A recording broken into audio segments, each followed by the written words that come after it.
સ્થિતિ સ્થિર કરવા માટે વાપરે સમનું પ્રાપ્તિ યુગાર્થ જાતક પરાશય દય વાસ્ય કલ્યાણ કરે.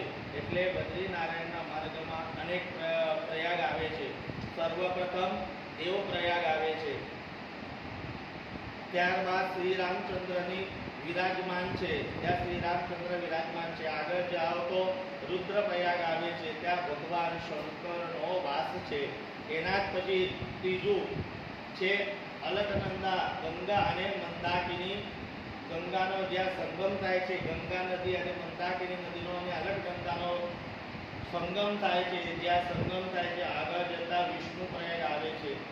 બદ્રીનારાયણની 4-5 માઇલ દૂર કેશવ પ્રયાગ આવે છે. એ તીર્થ છે જ્યાં ગંગા અને સરસ્વતીનું મધુર મિલન છે. ત્યાં મહર્ષિ વ્યાસે વિરાજમાન છે. એ વ્યાસજી વિરાજમાન થઈને બધાને આશીર્વાદ આપે છે. દ્વાપર યુગની સમાપ્તિ સમયે હતો કલિયુગનો આરંભ થવાનો હતો. વ્યાસજીએ સમયે કલિયુગનો દર્શન થાય છે અને 5000 વર્ષ પહેલા વ્યાસજી આ બધું જોયું છે કે આજકાલના થઈ રહેલું જે છે, વ્યાસજીએ કલિયુગનું જે વર્ણન કર્યું છે તેવું થઈ રહ્યું છે. અને કલિયુગમાં લોકોનું જીવન અર્થ અને વ્યર્થ રહેશે અને કામમાં જ પુરુષ થઈ જશે અને જીવનનો ભોગ પ્રદાન થશે. કલિયુગમાં લોકો કુળ ગોત્ર જાતિનો વિચાર ન કરે અને સ્નેહ લગ્ન કરશે અને પ્રેમ વિવાહ કરશે. એવું કલિયુગના અંદર વ્યાસજીએ કીધેલું છે. અને વર્ણ સંસ્કાર, જાતિ સંસ્કાર બહુ થશે અને કલિયુગમાં લોકો વેદાન નહીં કરી શકે અને વેદોનો અર્થ સમજાવે બહુ કઠિન છે. અને વેદાંત સમજાવવા માટે વ્યાસજીએ પુરાણોમાં રચના કરી છે કે વેદોના અર્થ અધિકાર બધાને આપેલો નથી. ફક્ત વેદ બોલવાનો અધિકાર શ્રી બ્રાહ્મણોને આપવામાં આવેલો છે. અને બ્રાહ્મણો બી 4 વેદના અલગ અલગ બ્રાહ્મણ છે. ઋગ્વેદ, યજુર્વેદ, સામવેદ અને અથર્વવેદ. એ 4 વેદના બ્રાહ્મણો અલગ અલગ છે અને 4 વેદના મંત્ર બી અલગ અલગ કહેવામાં આવેલા છે. ને અત્યારના બ્રાહ્મણ ને વેદ બોલવાના કોના ઘરે પણ બોલવાના અધિકાર આપેલા નથી. જેના ઘરે યજ્ઞોપવિત ધારણ કરેલા યજમાન હશે એ યજમાનના ઘરે તે બ્રાહ્મણ વેદ બોલી શકે. અત્યારના બ્રાહ્મણો જે છે કોઈ બી યજમાનના ઘરે જાય છે ને એના ઘરે વેદ બોલે છે. એટલે વેદનો નાશ પામે છે અને કલિયુગનો પ્રભાવ વધે છે અને વેદોનો અધિકાર બધાને આપેલો નથી.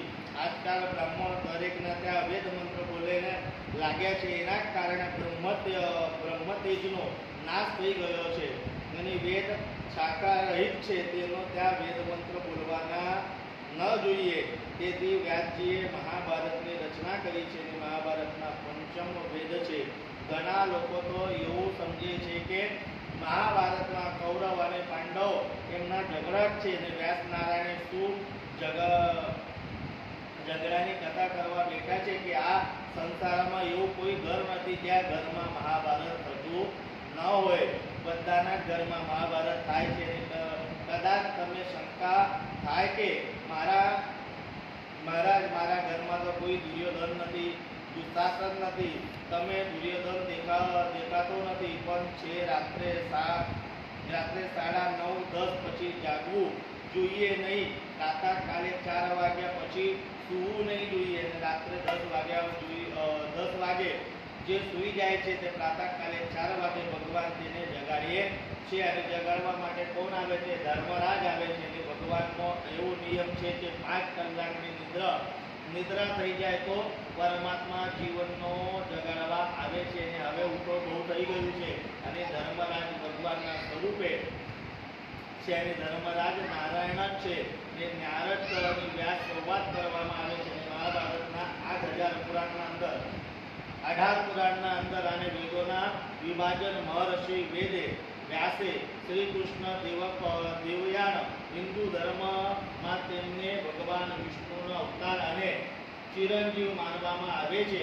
અને અર્જુનને આ વિષાદ એટલે કે પોતાના સ્વજીવોના સામે યુદ્ધ કરવા વિચાર આવતો જે ગ્લાનિથી દુઃખ છે થયું છે એવી નિરાશ છે એ વિષાદ દૂર કરવા માટે મહર્ષિ વેદ વ્યાસે રચેલી મહાભારતની કથા શ્રીમદ ભાગવત ગીતાનો અમર સંદેશ છુપાયેલો છે. એટલે યુદ્ધના અંદર અર્જુનને ભગવાન